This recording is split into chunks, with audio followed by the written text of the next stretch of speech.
Hemos visto que podemos tener sesiones de tutoría a lo largo del curso, sesiones de tutoría al principio, al inicio del curso, una cada trimestre, y nos dice además que al finalizar el curso se debe de informar por escrito a los padres de los resultados que se hayan tenido. Y dice que además se incluirá lo siguiente: no solo las calificaciones, sino si el chaval está al final de un ciclo en primaria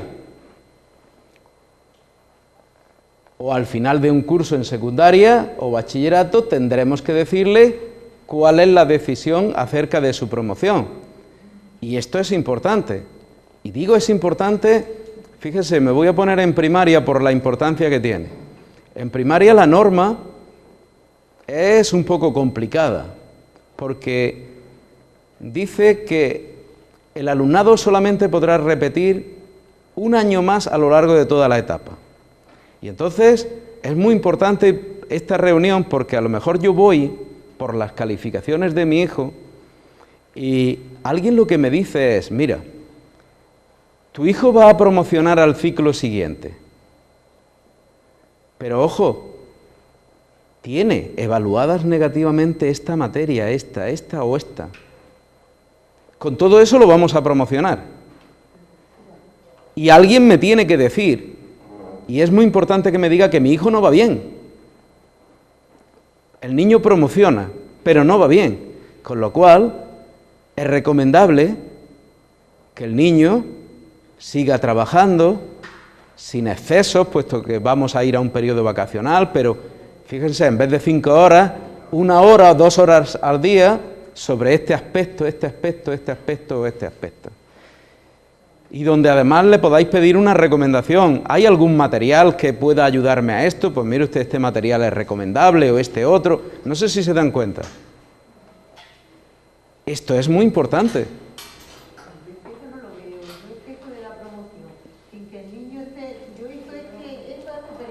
Bueno, pues mire, que no lo consigo y que no lo aceptan. Bien, pues acéptelo por lo siguiente. Vamos a ver. Los chavales, cuando están en la primaria, que estamos hablando de edades cortas, no siempre, les voy a poner un ejemplo para que lo vea lo mejor posible. Hay niños que cumplen la edad en diciembre y otro la cumple en enero. Fíjense, se pueden llevar 15 días y uno está en un curso y otro en otro. Diferente. La madurez es diferente. Y a lo mejor lo que se dice es que el niño vaya evolucionando para ver si consigue una madurez y entonces se le detiene. Ahora bien, lo que sí dice la norma es: cuando a un niño se le promocione con materias evaluadas negativamente, se adoptarán medidas para el refuerzo y la recuperación de esas medidas, de esas materias. Por eso les estoy diciendo que esto es muy importante, porque yo no le doy a usted una cartulina, y menos se la mando con el niño, porque entonces poca recomendación le voy a hacer. No sé si me está entendiendo. Yo le voy a decir: mira, se ha evaluado negativamente, y yo, a lo mejor, ni el tutor ha sido el que le da la clase, pero ha escuchado a los otros profesores o profesoras y le dice: pero deberíais de trabajar en este sentido, en este o en este otro con él. Este material sería recomendable, esto sería lo más importante que hicierais con él. No sé si se van dando cuenta, es que esta reunión es importantísima. Sí, yo me estoy dando cuenta perfectamente, pero eso es suponer que los padres tienen un nivel académico medio decente. Bien. Porque hay muchos padres que tienen un nivel académico que no. Bien, ¿Cómo pero hacen esto y entonces podremos buscar otras medidas. Le he puesto una medida en el caso de que los padres se puedan implicar.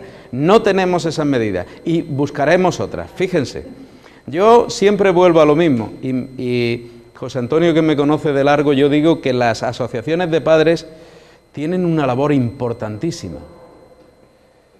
Fíjense, las asociaciones de padres lo que menos deberían de hacer es viajes de estudios, no sé cuánto, que ojo, que no estoy diciendo que no lo hagan, que no estoy diciendo que no. Pero fíjense, una labor que se tienen que plantear es, nosotros como asociación, ¿qué podemos hacer por los niños? Esto es lo importante. Y sobre todo, ¿qué podemos hacer por los que menos padres tienen? Fíjese lo que le estoy diciendo y léame bien la frase que le estoy diciendo. ¿Qué podemos hacer por los que menos? Para esto estamos como asociación, para ayudar a todos. Y entre otros, o sobre todo, a los que menos papás tienen. Si nos lo planteásemos así, ojo, a lo mejor podríamos establecer una actividad con voluntarios.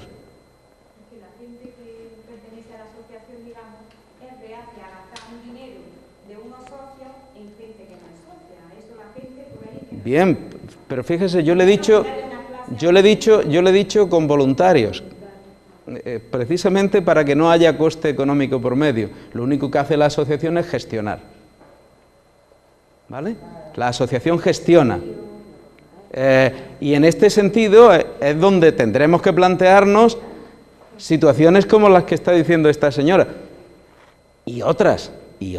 Por ejemplo, si nos vamos al curso escolar, hemos hablado de un periodo vacacional, pero si nos vamos al curso escolar, 3/4 de lo mismo. Hay programas en los centros donde en algunos existirá el programa PROA, donde se le puede ayudar a determinados chavales. Podemos fomentar que incluso, aunque su papá no lo apunte ni él tampoco, ser la asociación de padres el canal para hacerle ver que es quien más lo necesita. Es decir, tendremos que convertirnos, porque fíjense, después, cuando tenemos un chaval que está aburrido, al final perjudica a todo el mundo. Es decir, lo que tenemos que entender es cómo nos beneficiamos todos, ayudándonos todos a todos. Este es el lema del que tenemos que partir. Y ahí hay cuestiones sumamente importantes en las que debemos de contribuir entre todos a mejorar la situación para llegar ahí, al éxito. Fíjense, el título que me propuso FAPA no era caprichoso y creo que era muy importante. Una escuela de todos para todos, una escuela inclusiva. Aquí caben todos y le tenemos que dar respuesta a todos. Y vuelvo a decir, a los que detrás suyo no hay mucha familia, pues mucho mejor para apostar por ellos, mucho mejor para apostar por ellos. Por lo tanto, este es un tema, y digo así, este es un tema muy importante en el que me gustaría además poder profundizar muchísimo más porque veo que sí que despierta interés. Pero fíjense, estas cuestiones, y no me gustaría perder donde estábamos, empiezan porque a final de curso hay que recibir, si durante los trimestres hay que recibir despacito las calificaciones, a final de curso más. Algunas serán para que nos feliciten, que también es bueno. Y en todo caso, yo digo que hacer una felicitación recíproca, porque el niño no ha ido bien por sí solo. Y a lo mejor, igual que la familia, el tutor nos felicita, nosotros podríamos felicitar al profesorado, que también es bueno reconocer la labor que hacemos de unos a otros y viceversa. Y lógicamente felicitar al niño, que es el artífice principal. Pero hay otros que efectivamente a lo mejor no tienen algunas carencias y tendremos que ver qué hacer con ellas para poder ayudarles a que eso lo solvente. Imagínense que estoy ya en secundaria donde las cosas empiezan a cambiar. ¿No les parece que alguien, aunque ya dice la propia norma, que cuando un alumno o alumna tenga materias con evaluación negativa, yo debo de recibir un informe donde diga los contenidos que no ha superado, un plan de actividades donde diga lo que tengo que ir haciendo y, lógicamente, debería de estar una propuesta de evaluación de cómo va a ser evaluado mi hijo en el mes de septiembre. Si yo recibo este informe, no mi hijo, yo, que a quien se me tiene que dar, lógicamente le diré a mi hijo, y ahora vamos a hacer un plan para ver cómo sacamos esto adelante. Por lo tanto, esta tutoría de final de curso es una tutoría sumamente importante, que habrá que hacer, vuelvo a insistir, todo lo despacio que sea necesaria. Es que eso en una hora no se puede hacer tan despacio, Rafael. Hagámoslo en 2 horas o hagámoslo en 2 tardes. No sé si me entiende. La norma no dice cuánto tiempo tenemos que dedicarle. Tendremos que hacerlo con el tiempo necesario para hacerlo bien. Eso es lo importante, hacerlo bien. Bien. Lógicamente, cuando nosotros recibimos toda esa información, tendremos que adoptar cuáles son las medidas más adecuadas. Cuando las cosas han empezado a tener o a presentar alguna dificultad, lógicamente lo que no habría que haber esperado es a final de curso. Yo antes me he centrado en el consejo escolar porque decía que el nivel institucional era el primero, pero el segundo es cada padre y cada madre que debe de preocuparse de la evolución de sus hijos. Y cuando las cosas no van bien, nosotros tenemos que ver qué se está haciendo con mi hijo o mi hija.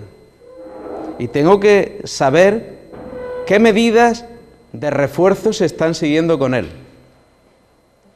Y en esas medidas de refuerzo hay algunas que son específicas. Hay unas que son puntuales, un chiquito que se va quedando atrás y el profe lo va reorientando, pero hay otras medidas que son específicas, que son las que he puesto ahí arriba. Hay 2 programas que todos los centros deben de poner en marcha, que son el programa de apoyo o refuerzo sobre materias instrumentales y el programa sobre aprendizajes no adquiridos. El programa sobre materias instrumentales es que cuando un niño no va bien y la causa está en materias instrumentales y entendemos por tales la lengua, las matemáticas o la lengua extranjera, hay que poner en marcha un plan de apoyo y refuerzo sobre ese niño. Pero ojo, yo muchas veces cuando voy no a reuniones de este tipo, que también, sino cuando incluso tienes entrevista con unos padres sobre una situación determinada y le preguntamos, pero vamos a ver, si su hijo lleva desde la evaluación inicial con dificultades, ¿cuál es el programa de aprendizaje, de refuerzo sobre las materias instrumentales que se está dando con él? Pues no sé. ¿Cómo que usted no sabe? Ya no quiero decir si se lo pregunta a otro sector de la comunidad y no lo sabe, o al propio niño, porque entonces ya... No solamente ahí, sino imagínense un alumno que ha pasado de un curso a otro, en el caso de la secundaria o en el caso de bachillerato, con materias suspensas. Se le ha promocionado con 2 suspensas, que es el caso más típico, ¿no? Con 1 o 2 suspensas. Cuando un niño promociona, dice la norma que hay que hacerle un programa de aprendizajes no adquiridos, que se le entregará a sus padres a principio de curso. Es decir, que si hay algún papá o mamá que tiene un hijo o una hija con algunas materias pendientes debería de tener desde el inicio de curso un informe diciendo cuál es el programa que se va a seguir con su hijo para que recupere esas materias. ¿Y esto para qué se hace? Para contribuir al éxito escolar de nuestros hijos, para que usted, papá o mamá, pueda hacer un seguimiento de cómo va ese programa. Por eso decimos que estas cosas deben de ser no solo conocidas, sino que todo el mundo debe de hacer un seguimiento. Lo que tampoco tiene sentido es que a mí me den un papel al principio de curso, pues como el que oye llover. No, a mí se me entrega un informe para que yo me comprometa, y ahora veremos cómo nos vamos a poder comprometer si queremos, si queremos. ¿Qué pasaría si mi hijo, por las razones que fuera, suspendió más de la cuenta y sea en primaria, sea en secundaria o sea en bachillerato, se decidió que repitiera? Pero sobre todo nos vamos a centrar en primaria y secundaria. Vamos a dejar el bachillerato un poquito ahí al lado. Si un niño en primaria o en secundaria ha repetido curso, tiene que recibir un programa que se llama, con este nombre un programa específico personalizado, es decir, ajustado al niño. Porque está comprobado que repetir por repetir no soluciona nada. Le podría enseñar cientos de estudios, digo porque decía, no entiendo cómo, le podría enseñar cientos de estudios donde repetir por repetir no soluciona nada. Es más, hay niños que repiten y cuando repiten tienen más suspensos que el año anterior.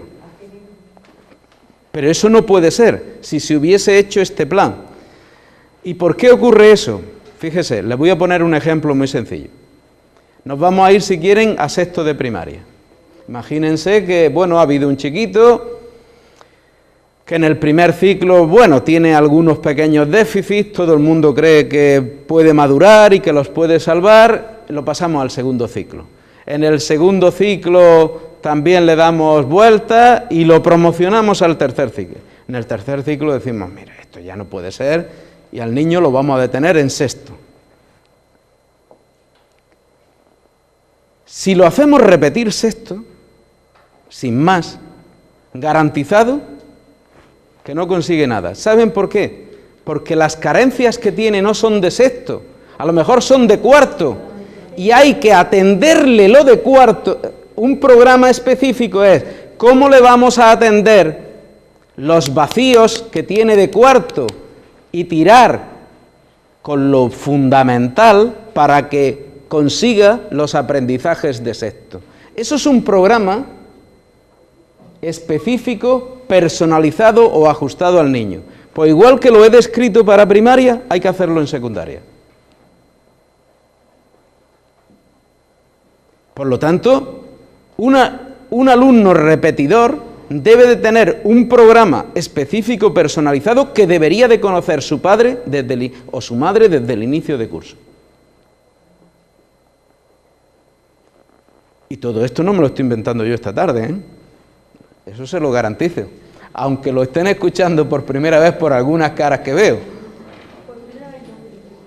Esto es algo que debe de funcionar así, y así lo tenemos establecido, y así debe de funcionar.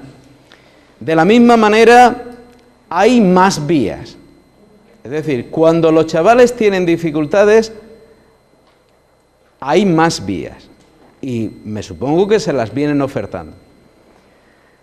Una de las vías que ha existido hasta este año, y digo hasta este año, nos queda uno más, y digo nos queda uno más, el año que viene también, pero ya está, porque eso se va a cambiar, es el programa de diversificación curricular. Cuando un alumno se ve que por la vía ordinaria, es decir, siguiendo con su grupo ordinario, no da toda la respuesta que debiera de dar, llegado a tercero, se les planteará, bien por parte del orientador, bien o orientadora, bien por parte del tutor o tutora, se les planteará la opción de que hagan un programa de diversificación curricular. ¿Qué es eso? Por decirlo en muy poquitas palabras, es coger las distintas materias que tienen y agruparlas para, primero, que no le den clase tantos profesores, sino que se reducirá el número de profesores y las materias se trabajarán más globalizadamente. Y así se globalizan, por ejemplo, las ciencias sociales y la lengua, en lo que llamamos el ámbito sociolingüístico. Se globaliza también toda la parte de ciencias, incluyendo ahí las matemáticas, en este caso ciencias de la naturaleza, en su bifurcación que tienen en tercero de biología, geología, física y química. Todo eso se da también en un solo paquete y lo da un solo profesor, intentando ir a lo básico para que el alumnado consiga los aprendizajes básicos de la etapa de una manera distinta. Estos ámbitos que estamos construyendo los dan fuera de su grupo y siempre en un número menor a 15 alumnos, que normalmente casi nunca llegan a ese número. ¿Esto qué quiere decir? Pues una atención mucho más personalizada y además, si es que conocen a alguien que está en alguno de estos programas, verán que con un profe se tiran muchas horas, aproximadamente entre 6 y 8 horas en cada ámbito, a la semana. Esto permite que efectivamente chavales que a lo mejor no habrían sacado su curso por la vía normal, lo puedan sacar. Pero esta medida se acaba dentro, es decir, el último año que se impartirá será el curso que viene. Al año siguiente ya habrá unos programas distintos que se llamarán programas de aprendizaje para la mejora del aprendizaje y el rendimiento y que no empezarán en tercero sino en segundo. Pero de eso ya llegará, pero simplemente avisarles de que eso está ya desapareciendo. De la misma manera, hay otra medida excepcional que también se adopta para alumnos a partir de tercero y excepcionalmente después de haber cursado segundo, aunque segundo hayan fracasado, que son los programas de cualificación profesional inicial, que también desaparecen. Esos desaparecen ya el curso que viene. Es decir, los PCPI, que es como se conocen normalmente, eso el año que viene ya no existen. Este es el último año de los PCPI. Y además, si conocen a alguien que esté en el PCPI, díganle que apruebe sí o también. Porque si tienen que hacer el nuevo programa, será un programa de 2 años que se llamará Formación Profesional Básica. ¿De acuerdo? En fin, ahí no quiero adelantar, salvo que tengan interés, y entonces yo adelanto lo que haga falta. Pero simplemente para que sepan cómo están. Y luego, una medida también de ayuda, como decíamos antes, pueden ser determinadas actividades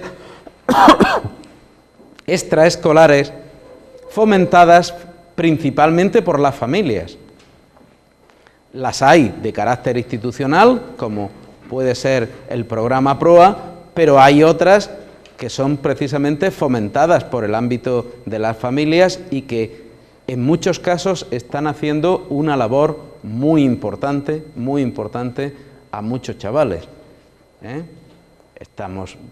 Hay muchos centros donde, por ejemplo, se organizan actividades para recuperación o refuerzo de determinadas materias instrumentales que se considera que pueden ayudar a determinados niños y que, vuelvo a decir, que son organizadas por las familias que efectivamente consideran que si todos los niños van bien, al final mejora el conjunto de la clase, que es lo más importante. Entonces, que sepan que ahí hay una vía abierta donde las familias pueden contribuir muchísimo.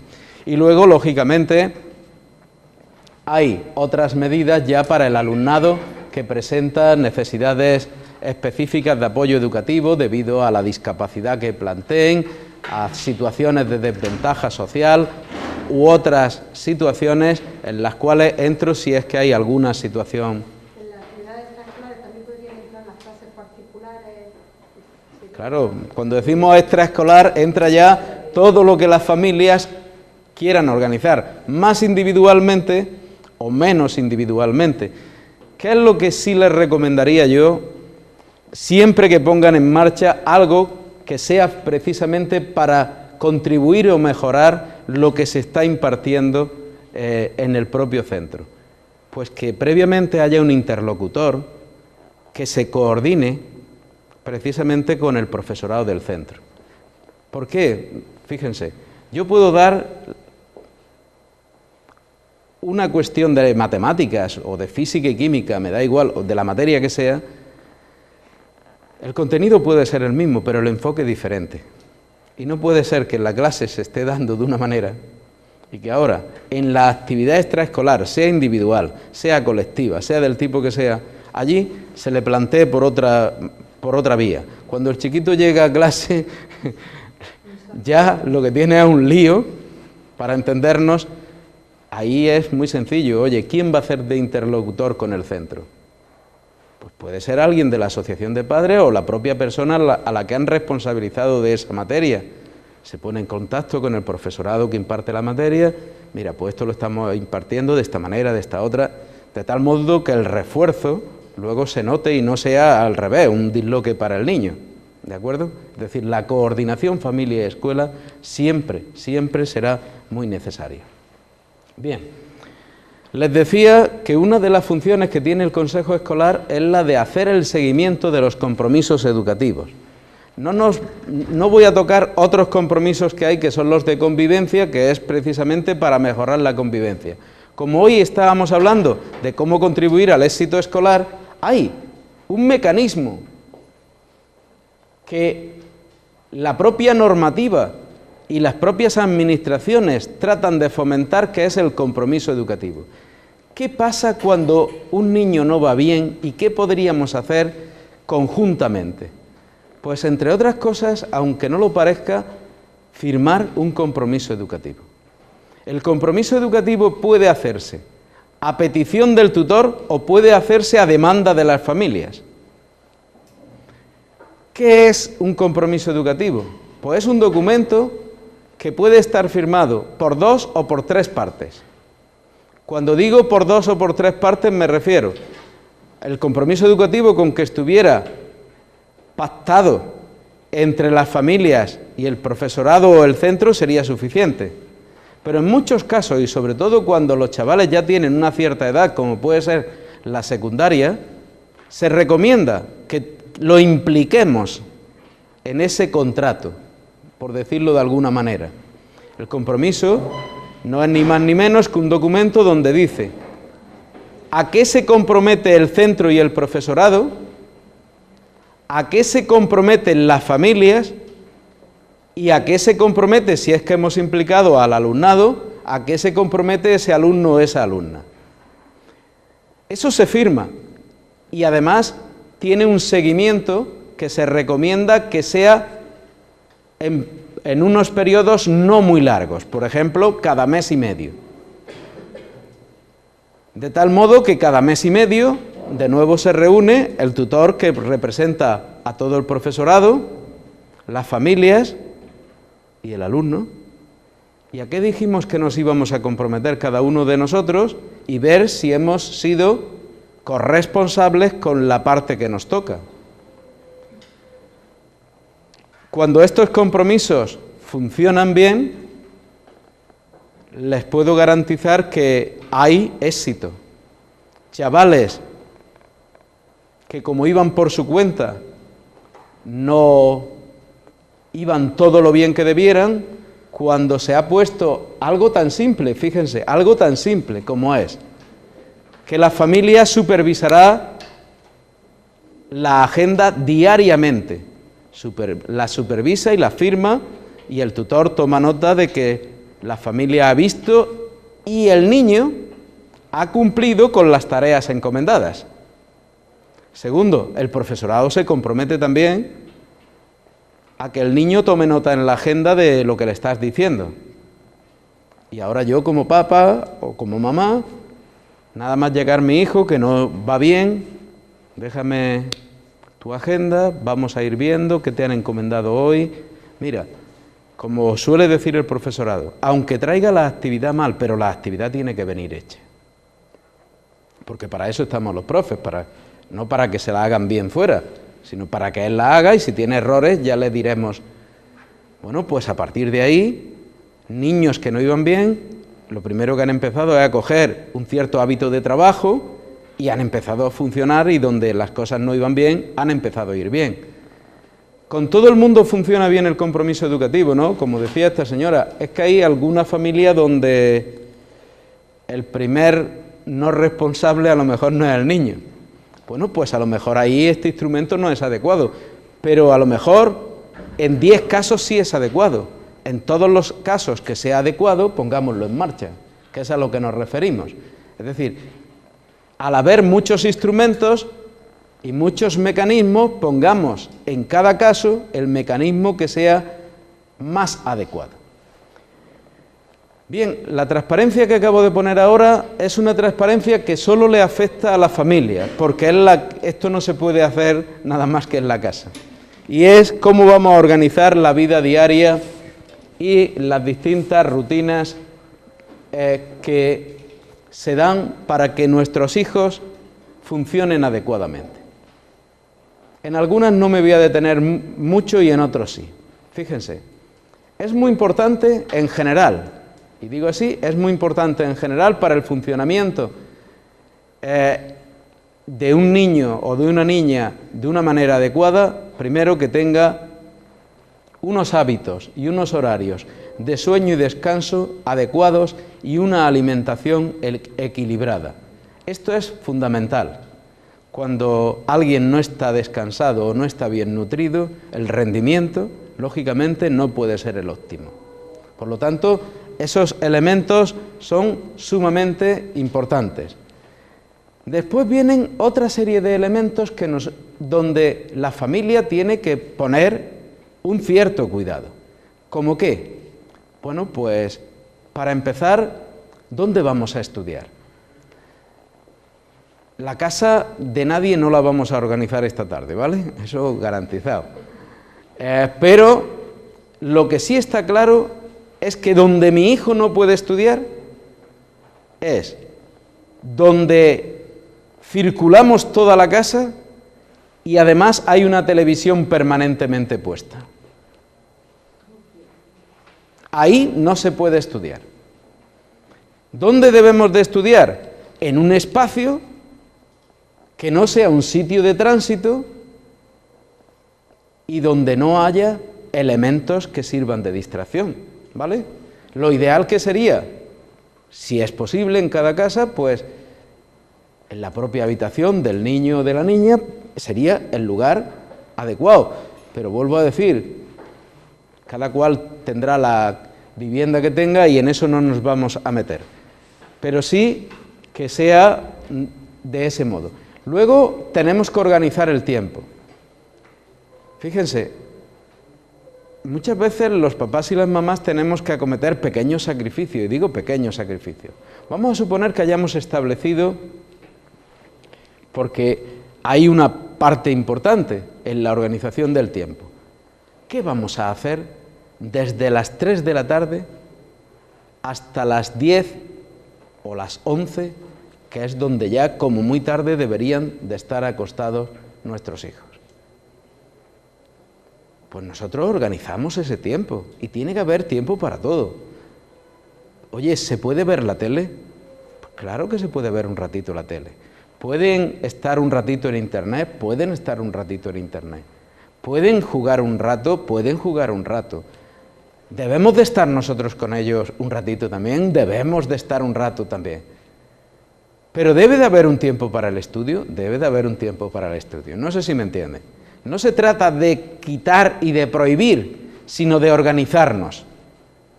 Y vamos a suponer que han organizado, voy a poner un término medio, ¿vale? Que en unas familias vamos a procurar que haya un espacio de 2 horas durante ese tiempo que hemos dicho, que sea el tiempo de estudio de la casa. ¿vale? El tiempo de estudio, de lectura. En ese tiempo, lo que debemos de eliminar son los distractores. ¿A qué le llamamos distractores? Pues para empezar a la tele. ¿Se debe de usar Internet? Sí.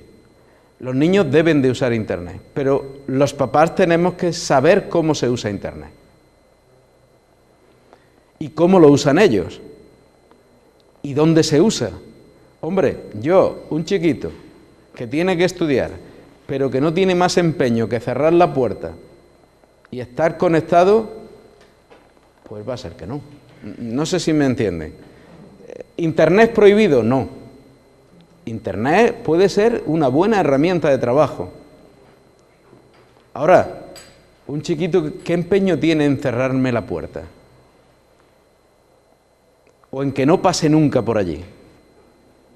Cuando ocurre eso, pues a lo mejor hay que decir que en casa hay un ordenador con Internet que está en un lugar común y cuando tienes que consultar algo, vas, lo consultas y se terminó. Salvo que efectivamente creemos la conciencia, que yo creo que es lo mejor, en nuestros hijos, de que el uso de Internet tiene momentos que son de ocio y momentos que son de trabajo. Y en el momento de trabajo no hay otras cosas. Los padres muchas veces tenemos que conocer muy poquito, saber leer la barra de tareas y que en la barra de tareas no puede haber ciertos elementos que me están diciendo que está en una red social o que está... ¿vale? Un segundo elemento que es el distractor máximo actualmente es el móvil. ¿Pueden usar nuestros hijos el móvil? Claro que pueden usar el móvil. Ahora bien, ¿se puede tener un uso indiscriminado del móvil? Pues no. En la casa nosotros debemos de establecer unas normas y si las establecemos desde pequeñitos se van instaurando y tienen que ir cogiendo fuerza. Y es, tenemos móvil, pero le tenemos que decir las ventajas que tiene el móvil. Un móvil tiene muchas ventajas.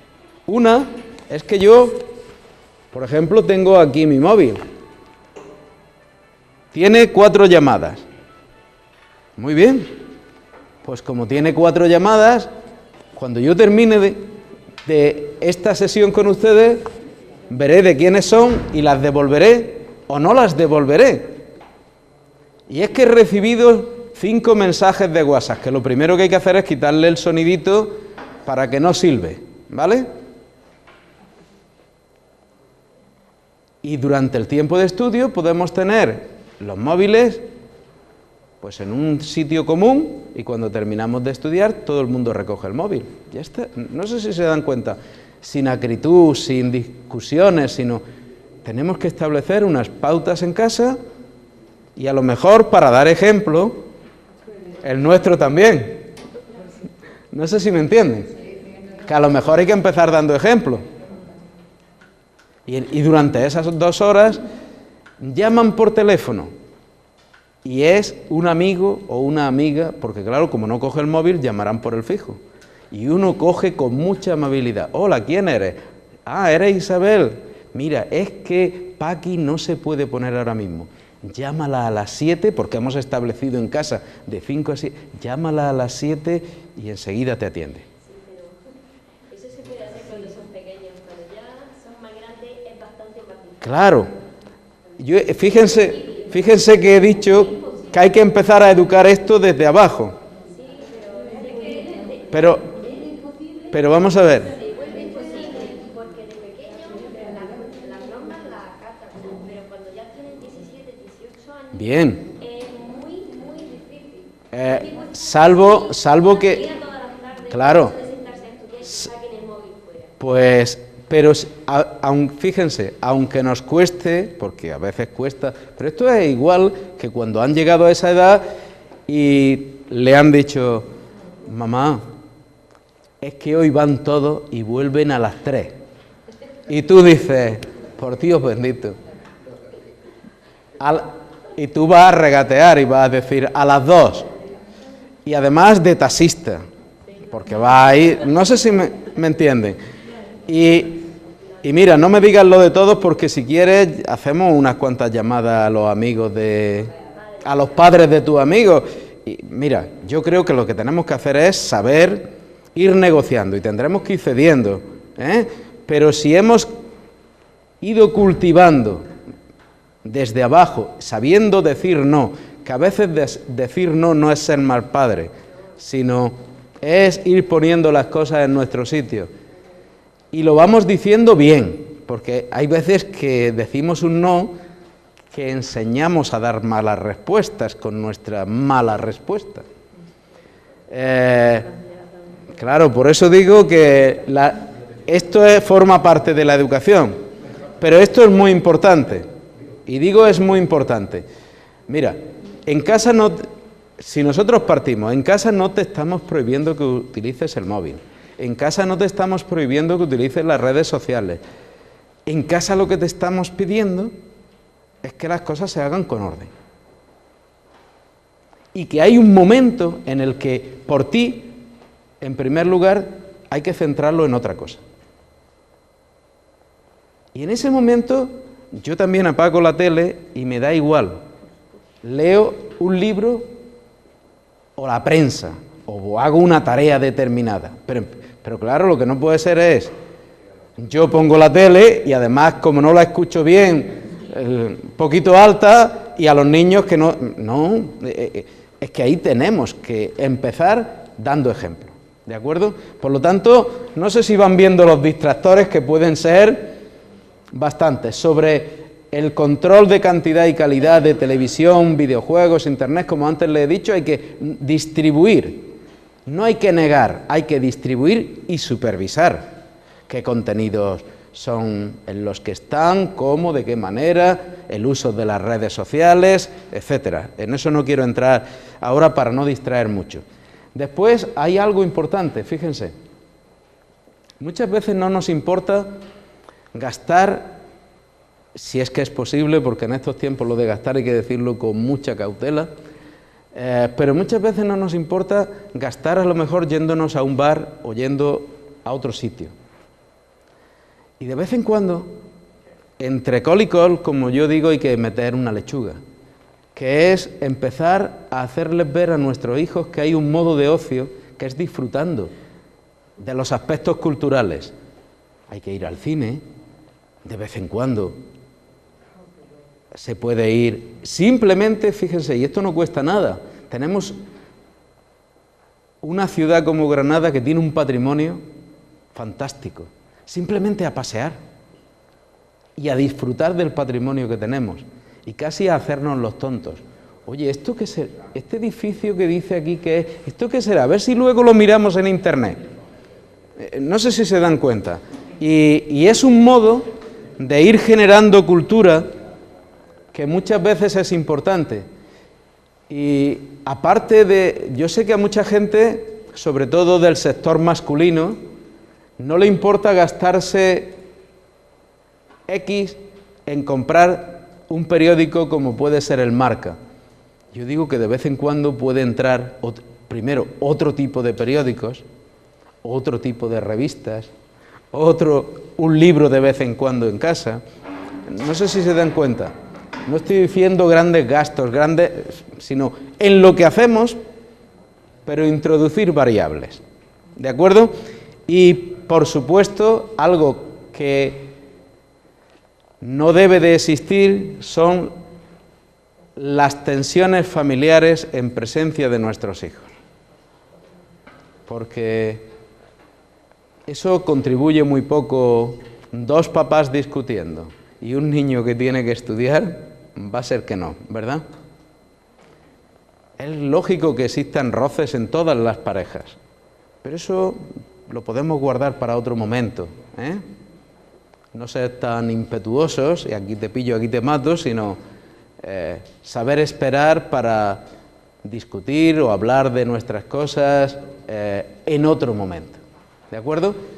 Esto solo es de la familia, ¿eh? Ahí no podemos mirar a la escuela. Bien, voy a ir, creo que me estoy extendiendo ya de más, ¿verdad? Venga, muy poquito, voy rápido. Tres cuestiones Tres cuestiones en cuanto a las expectativas que ponemos en nuestros hijos.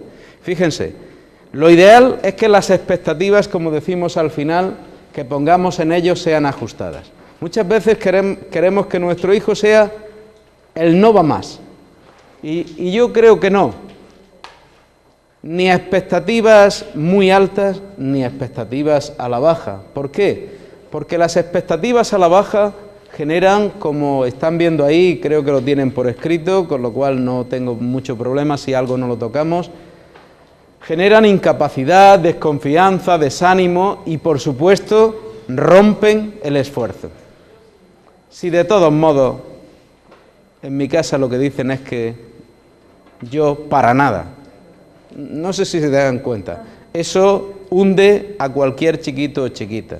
Esas expectativas bajas hay que hacerlas desaparecer, porque no estimulan. Ahora tampoco las pongamos en un nivel por encima de mis hijos. Por eso la transparencia del principio era tan importante. Los que mejor conocemos a nuestros hijos somos los papás y las mamás, porque como se suele decir, los defectos de mi hijo los sé yo. Ahora, que nadie me diga los defectos de mi niño, ¿vale? Por lo tanto, desde ahí las expectativas en su justo punto. Porque fíjense, unas expectativas excesivas lo que crean es frustración, desesperación, falta de confianza en uno mismo, sentimientos de impotencia, y todo eso hay que intentar eliminarlo. Un chiquito que se esfuerza, que quiere, pero no llega, empieza a ser, si de todas maneras no voy a llegar, si de todas maneras no lo voy a conseguir. No sé si se van dando cuenta, al final termina tirando la toalla. Por lo tanto, ahí debemos de ser muy cautelosos y este es un tema importante. ¿En qué tenemos nosotros que supervisar a nuestros hijos? Pues nosotros tenemos que supervisarlos en muchas cositas, pero tenemos que supervisarlos en las experiencias que tiene en el cole, las relaciones que tiene con otros niños y niñas, las relaciones con el profesorado, las actividades que se lleven a cabo en la escuela. No sé si se dan cuenta, no quiero extenderme, pero nosotros tenemos que saber qué es lo que hace nuestro hijo en una palabra y cuáles son sus vivencias. Y vuelvo a insistir, para esto es muy importante el diálogo. Yo siempre digo que si consiguiésemos en las familias que el momento de la comida fuésemos capaces de hacerlo sin la tele y soltando una sola pregunta. ¿Qué habéis hecho hoy en el cole? Pues yo hoy hemos hecho que nos vayan contando. Pues con este niño me ha pasado, pues con el otro no sé si se dan cuenta. Pero para eso hay que tener una voluntad nada más. La tele tiene que estar apagada.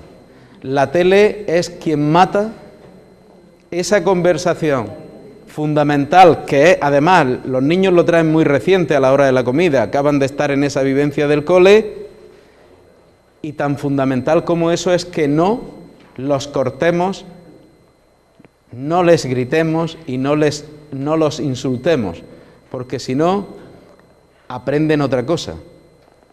A mi padre o a mi madre no le vuelvo a contar nada más en la vida. No sé si se dan cuenta. Si el chiquillo nos está contando y yo le suelto, o le grito, o le digo, o se lo digo de mala manera, ya se lo he dicho antes, cuenten hasta 100. Respiren hondo y digan, ¿cómo puedo aconsejar? No cómo puedo reñirles, porque si no, acuérdense, primero vienen contando y llega un momento que dicen, anda que voy a contar yo algo más en mi casa. Somos sus enemigos entonces. Por lo tanto, justamente todo lo contrario. Bien, prácticamente eso lo he comentado y sí me gustaría casi cerrar diciendo una cuestión importante. Y es que nosotros somos el espejo en el que se miran nuestros hijos cada día. Por lo tanto, tiene que haber una situación importante, y es que la imagen que reciben de ese espejo tienen que ser muy positiva. Si esa imagen es positiva, tendrán el mejor aliado para que tengan éxito en la vida. Si por el contrario, cuando se miran en nosotros, la imagen que reciben no es positiva, malas perspectivas, salvo que sea un chico o una chica muy fuerte, que precisamente digan, así es como yo no quiero ser. Y qué lamentable entonces, para nosotros como papás, que digan, así es como yo no quiero ser. En fin, yo espero que se vayan con una visión de cuántas cosas podemos hacer para mejorar en el éxito escolar de nuestros hijos.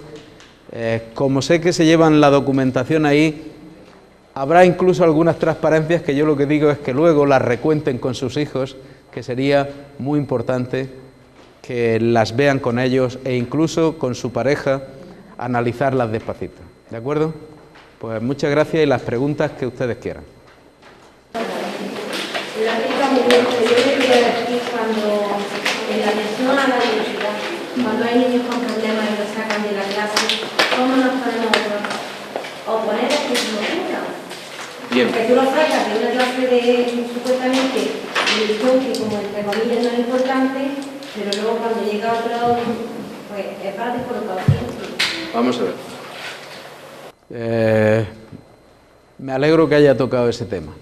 En la atención a la diversidad, la normativa actual dice lo siguiente: salvo en casos excepcionales, el alumnado no debe de salir del aula ordinaria, sino que lo que debe de hacer es entrar un segundo profesor en el aula.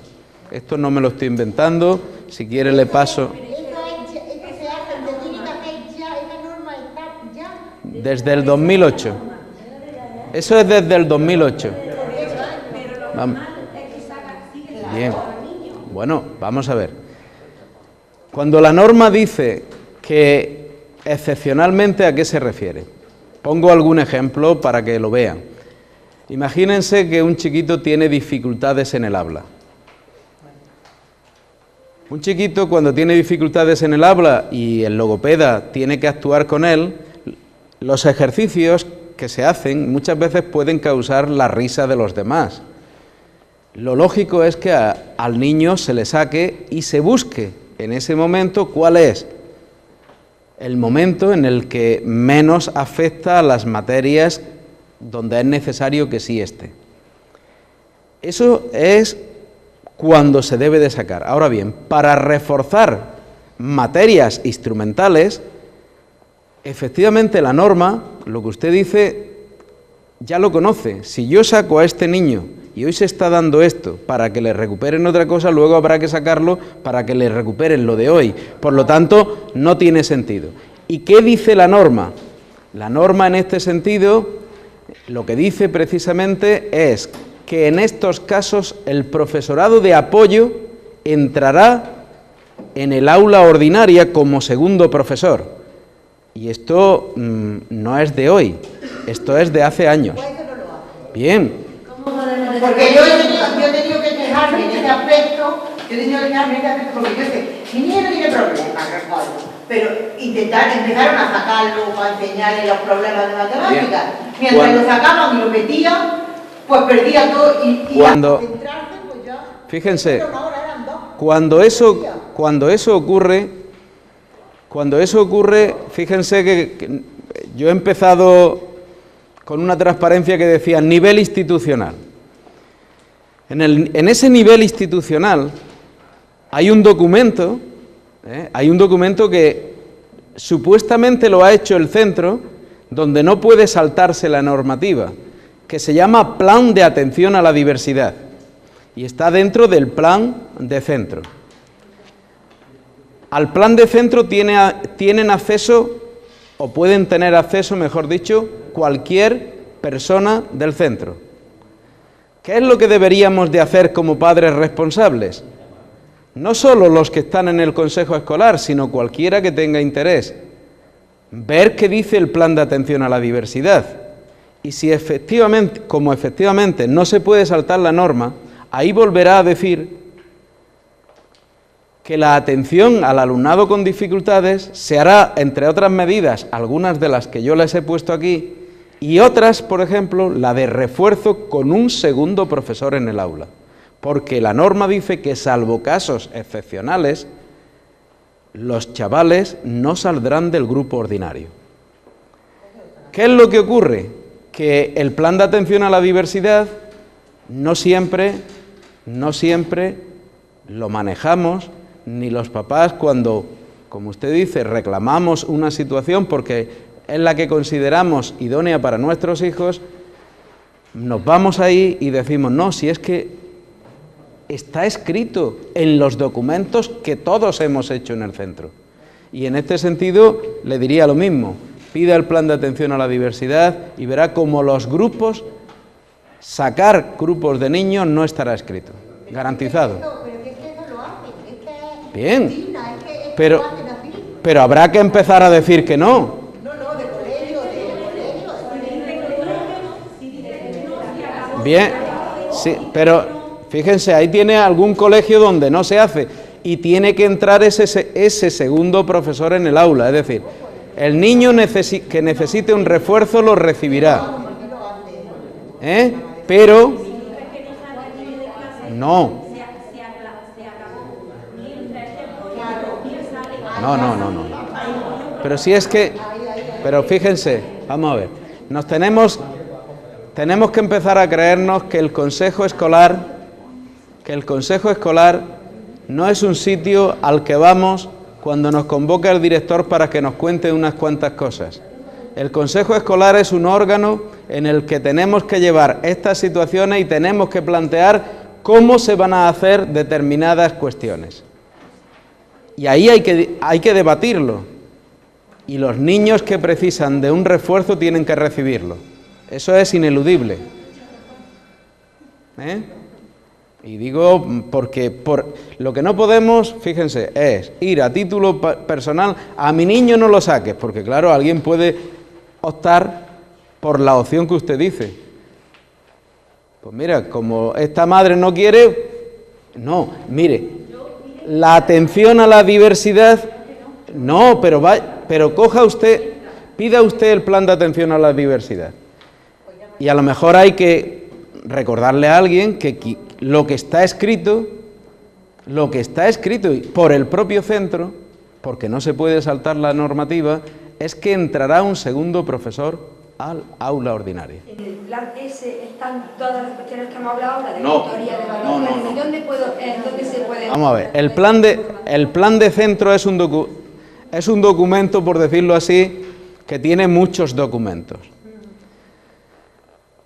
¿Dónde está el tema de las tutorías? En el plan de orientación y acción tutorial, que también está dentro del plan de centro, que es otro documento que tiene, es decir, cada parcela. ¿Qué es lo que pasa? Que yo hoy le he dado forma a esto con muchas parcelas, pero dentro del plan de centro que tienen en cada uno de los centros hay un documento que se llama así, Plan de Orientación y Acción Tutorial, donde viene cómo se van a llevar a cabo las tutorías y que tampoco se puede saltar lo que está en la norma, que es lo que yo les he puesto ahí. El plan de atención a la diversidad, el plan de convivencia, es decir, tiene una serie de planes, igual que tiene todo lo que es el proyecto educativo, dentro del proyecto educativo tiene todos los elementos de qué se va a dar en cada materia, cómo se va a dar, cuáles son los criterios de evaluación y de calificación, etcétera. Es decir, todo eso está en todos los centros y supuestamente, y digo así, supuestamente, alguien que debe de tener una copia, porque así dice la norma que la dirección del centro debe de haber entregado una copia, entre otros, a la Asociación de Padres y Madres. Por lo tanto, las asociaciones de padres y madres tienen que tener siempre un plan de centro. Y si no, pues, como es un documento público, se puede solicitar. Es más, dice la normativa que en aquellos centros que posean página web, debe de estar colgado en su página web. ¿Vale? Y una pregunta también. Primero de la ISO, hay asignaturas que tienen desdoblamiento. Sí. Yo eso es lo que yo no entiendo. Bien. Si es una clase de inglés, ¿por qué no entra el No. profesor de inglés a todo ese grupo de inglés? No, se lo explico. Vamos a ver. En inglés, lengua y matemáticas, ¿no? Bien. Vamos a ver, dos medidas, fíjense, dos medidas de atención a la diversidad que no he puesto, puesto que no siempre se ponen en funcionamiento en los centros, son los desdobles y los agrupamientos flexibles. Los desdoblamientos es que cuando efectivamente, y ya que he tocado el inglés, se lo voy a poner como ejemplo, si yo quiero trabajar lo que es la expresión y la comprensión oral del inglés para que los niños hablen en inglés, con 30 o 32 niños en alguna clase, es muy complicado que yo llegue y que los 32 niños a una pregunta que yo haga me responda. Ni yo puedo hacerle 32 preguntas a los niños porque es imposible. En este caso, lo que dice la norma es que los centros que dispongan de recursos humanos, es decir, profesorado suficiente, pueden hacer desdobles para permitir que efectivamente se le dé una atención más cercana y más personalizada a los niños. Coordinado, porque en una clase dan una cosa y No, y lo desarrollan los animales. no, vamos a ver. La coordinación, como usted dice, sí que tiene que existir. Y cuando digo que sí que tiene que existir, les digo, en el funcionamiento de los centros hay una cosa que se llaman los departamentos de coordinación didáctica. Esos departamentos, su función precisamente es coordinar que la programación establecida para un determinado curso sea similar en cualquiera de los grupos, ya no le digo en ese que se desdobla, sino incluso si hay 3 grupos de primero, en los 3 primeros se tiene que dar de forma similar, nunca igual, porque cada grupo también es un mundo. Si cuando se ha hecho el desdoble, que no sería desdoble, sino que iría más hacia lo que llamamos agrupamientos flexibles, se han hecho los agrupamientos en función de niveles muy diferentes que se ha apreciado en la clase, lo que se hará es que se dará el mismo tema que se está dando en cualquier sitio, pero lógicamente adaptándolo a la situación de partida en la que yo me encuentro. Y eso sí que puede hacer variar, que aquí se puedan dar más contenidos porque ya los niños tienen, digamos, conocimientos y entonces puedo enriquecer, y aquí, porque hay carencias, no puedo enriquecer tanto. Pero el tema es el mismo. Ojo, el tema es... Para los niños no, porque yo lo he escuchado ya de los niños fuera, que una es la clase de los listos y otra de los tontos. Bien. Es la percepción de... Eso, sí, pero esa percepción, no. Si yo no me río, yo creo lo que está diciendo esta señora lleva razón, pero eso es algo que los centros deben de evitar. Cuando se hacen agrupamientos flexibles, y digo si es que está hecho en esa configuración de 2 niveles diferentes, lo que se dice es que tiene que haber trasvase de niños. Cuando decimos trasvase, es que un niño que adquiere ya un nivel determinado pasará al otro grupo, igual que si uno que está en el grupo de los que van bien, deja de ir bien, puede ir al otro. Eso es en el caso, y digo, en el caso de que se haya configurado como agrupamiento flexible. Si es un desdoble, es el reparto heterogéneo, y cuando digo heterogéneo es que habrá de todo tipo de niños en cualquiera de los 2 grupos. Ahora bien, ¿cómo está configurado? No lo sé, el caso concreto que me está planteando. Pero lógicamente eso sí que tiene que estar bien planificado para que no se den cuestiones como las que está diciendo. Porque cuando yo me doy cuenta de que estoy en ese grupo de los menos buenos, empiezo a rendir menos, porque como me exigen menos, rindo menos. Y eso no es positivo. Bien, pero... Que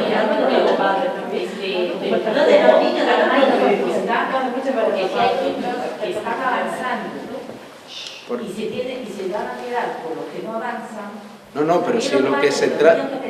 Que están avanzando porque queremos que estén en un nivel por lo menos más óptimo.